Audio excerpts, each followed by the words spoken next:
ॐ षष्ठोऽध्यायः। हरिः ॐ।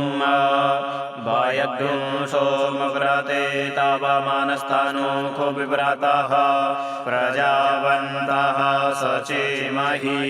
एकते रुद्रभागः सहस्रस्राम्बिकया तञ्जुखस्वाहैकते रुद्रभाग आकुस्ते पशुः आवारुद्रमदेवज्जवदेवन्द्र्यम्बकं वा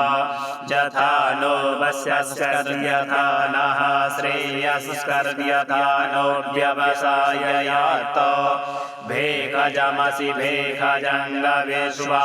पुरुखाय भेखजं सुखं मेघाय मेघ्यै त्र्यम्बकं जजामहे सुगन्धिं पुष्टिवर्धनं उर्वारुकमिव बन्धनात् मृत्योर्मुक्षीयमामृतात्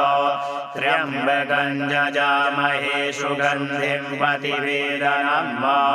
उर्वारुकमिव बन्धनादितो मुक्षीयमामुतः एतते रुद्रावसन्तेन परो मूजवतोतिः अवततधन्वाग्निनाकावसः कृतिवास ऐघोषन्नः शिवोतिः त्रायुघञ्जमदग्नेः कस्यपस्य त्रायुघं यद्देवे कुत्रायुघं दन्नो अस्तु त्रायुघं